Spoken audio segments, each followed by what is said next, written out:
Jumpa lagi kawan, Mas Bro, Mas Boy. Kita akan lanjutkan pembahasan tentang FTTH.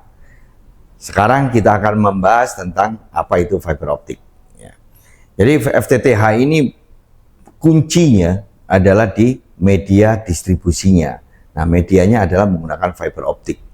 Kenapa menggunakan fiber optik? Jadi saat ini tidak ada kecepatan yang lebih cepat daripada cahaya.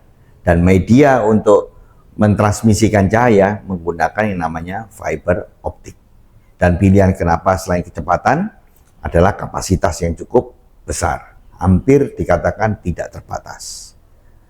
Yang berikutnya adalah secara performa, fiber optik ini jauh lebih reliability-nya jauh lebih baik daripada kabel-kabel lain untuk mentransmisikan data.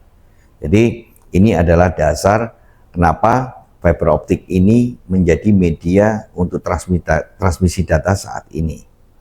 Dan salah satunya adalah FTTH menggunakan media fiber optik. Jadi fiber optik ini adalah media di mana cahaya merambat di dalam fiber optiknya. Dia tidak berada di luar.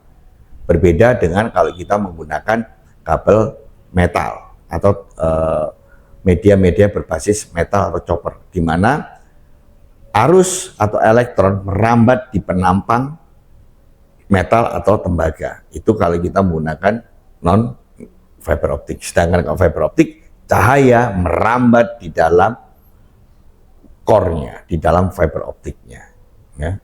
Jadi di sini sistemnya adalah ada generator cahayanya dan ada penerima cahayanya, di mana generator cahaya ini adalah merubah arus menjadi cahaya dan diterima oleh fotodiode, di mana cahaya dirubah lagi menjadi ke arus. Ini konsep dasar dari transmisi fiber optik. Kalau kita bicara FTTH, sebelumnya kita sudah mengulas bahwa kita ada 3 level distribusi atau penggunaan kabel, mulai feeder, distribusi, dan akses. Nah, untuk 2 yang pertama, backbone atau feeder atau distribusi, ini mempunyai standar yang sama. Sedangkan kabel akses mempunyai standar yang berbeda. Nah, standar untuk fiber optik FTTH untuk single mode. Jadi saya ulangi lagi.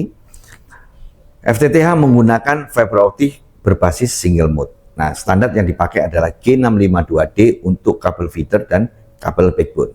Sedangkan untuk kabel akses atau biasa kita sebut dengan kabel drop core itu menggunakan standar G657. Apa pembedanya?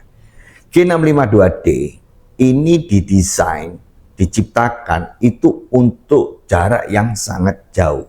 Secara teori G652D ini up to 20 km, tapi faktanya bisa lebih. Bolehkah itu? Boleh, selama itu masih connect. Nah, G657 diciptakan itu untuk mendampingi G652D. Kenapa diciptakan G657?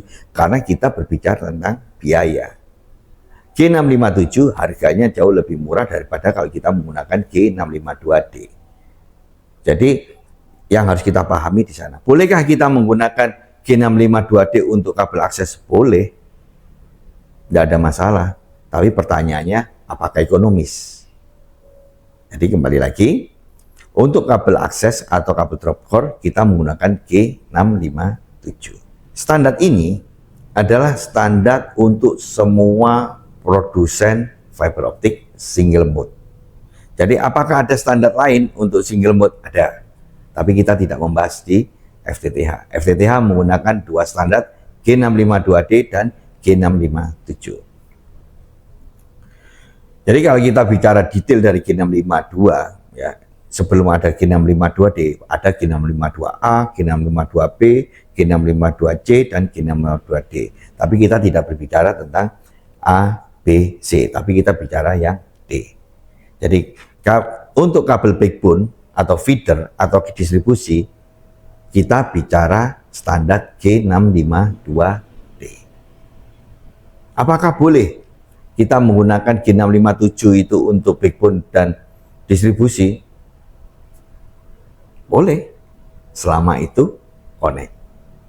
Tapi alangkah lebih baiknya, kalau kita berbicara performa, kalau kita bicara reliability-nya, kita bicara sustainable-nya, gunakan standar G652D untuk distribusi atau backbone-nya.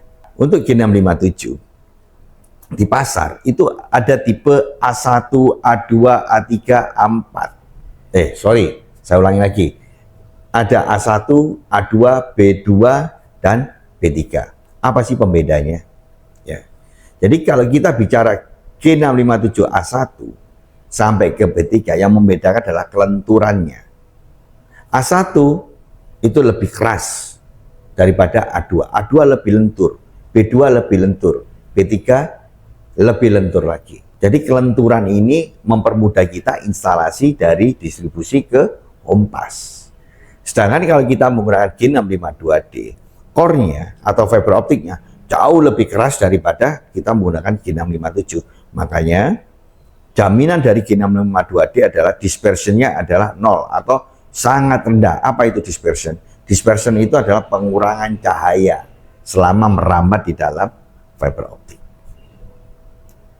Jadi, gunakan fiber optik untuk backbone dan distribusi, ikutin standar G652D, sedangkan untuk kabel akses, bisa memilih antara G657A1 atau A2 yang ada di pasar. Sesuaikan dengan kebutuhan kawan-kawan. Terima kasih.